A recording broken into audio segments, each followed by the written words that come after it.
अर्पित अपनी माँ से कह देना कि थोड़ा सलीके से पेश आए, मेरे मेहमानों से हमेशा की तरह बहुत सारा सज धज कर ना आए सबके सामने। उन्हें सादगी से तैयार होने को बोलना। निशा यार, तुम तो जानती हो माँ को हमेशा वैसे ही तैयार होती है, तुम्हें क्या दिक्कत है उनसे? बिना मतलब आज के दिन मेरा दिमाग मत खराब करो प्लीज, और जल्द से जल्द पार्टी के लिए तैयार हो जाओ। तुम्हारा दिमाग तो मेरे हर बात पर ही खराब हो जाता है। जरा देखा करो अपनी मम्मी को, हमेशा ही ब्राइट मेकअप में रहा करती हैं। सभी मेरा मजाक उड़ाते हैं कि तेरी सास तो 55 में भी 25 की तरह रहती है। जब तक पापा थे तो मैं किसी तरह झेल लेती थी, पर उनके जाने के बाद अब ये सजना संवरना किसके लिए? अच्छा, अब अपना मूड खराब मत करो, मैं माँ से बात करूंगा। दरवाजे के बाहर निर्मला जी बेटे बहू को उनकी शादी की सालगिरह का तोहफा देने आई थी और ये सारी बातें उनके कानों में पड़ गई। उन्हें बुरा तो बहुत लगा, पर वहाँ से वे उल्टे पांव अपने कमरे में आ गई और अपने पति राकेश जी की तस्वीर के सामने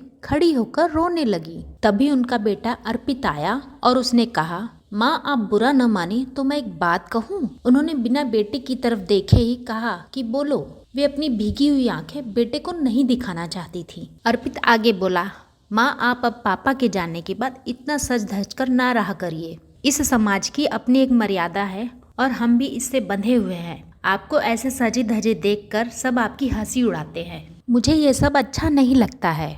उम्मीद है आप मेरी बातों को समझेंगी। इतना बोलकर अर्पित वापस लौट गया। निर्मला और निर्मला रानी, तुम हमेशा ऐसे ही बन ठन कर रहा करो। तुम्हारे इस रूप को देखकर मुझे हमेशा आनंद की अनुभूति होती है। मैं रहूं या ना रहूं, इन चटकीले रंगों से तुम अपना नाता कभी न तोड़ना। इन रंगों और तुम्हारे साज श्रृंगार के बहाने मैं हमेशा तुम्हारे साथ रहूंगा। आप ऐसा ना कहिए, आपसे पहले मैं जाऊंगी। अपने पति कन्हैया जी की बातें याद करते हुए ये शब्द अनायास ही निर्मला जी के मुख से निकल गए। एक बार फिर से अकेलेपन का दर्द उन्हें अंदर तक छलनी कर गया, पर अपने पति के द्वारा कहे गए शब्दों का उन्होंने हमेशा ही पालन किया, क्योंकि उनके पति उन्हें रंग विहीन या बिना श्रृंगार के नहीं देखना चाहते थे। इसीलिए निर्मला जी हमेशा उनके हिसाब से ही तैयार रहती थी। पर अब बेटे के मान की बात थी, इसीलिए बीमार होने का बहाना बनाकर वो पार्टी में नहीं गई। दूसरे दिन निर्मला जी ने अपना सामान बांधा और गांव जाने के लिए तैयार हो गई। माँ, ऐसी क्या बात है जो आप गांव जा रही हैं?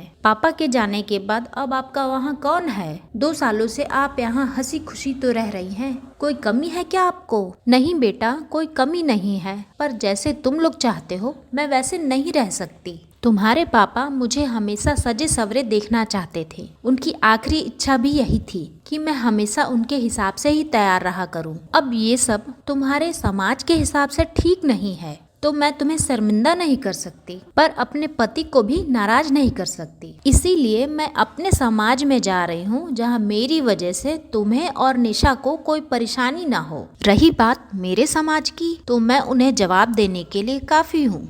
अगर पत्नी की मृत्यु के बाद पति के जीवन शैली, उनके रहने का तरीका नहीं बदलता, तो पति के जाने के बाद पत्नी की जीवन शैली क्यों बदले? जो लोग मुझे बूढ़ी घोड़ी लाल लगाम बोलते हैं, उनसे मैं ये जवाब चाहती हूँ कि सजना संवरना उम्र के हिसाब से होता है, ये किस किताब में लिखा है? जब मुझे इन सवालों के जवाब मिलेंगे तब मैं ये सोचूंगी कि मुझे अपने रहने का तरीका बदलना है या नहीं। तब तक मैं जैसी हूँ वैसे ही रहूंगी। किसी के लिए मैं खुद को बदल नहीं सकती। इतना कहते ही निर्मला जी की गाड़ी दरवाजे पर आ गई और वो अपनी आंखों में आंसू को छुपाते हुए निकल गई, अपने उस घर की तरफ जहां उनकी पति की यादें उनका इंतजार कर रही थी। तो दोस्तों, अगर आपको कहानी अच्छी लगी हो तो आप कमेंट में इसे लिख के जरूर बताएं और मेरे चैनल को लाइक और सब्सक्राइब कर दें। फिर मिलते हैं एक नई कहानी के साथ।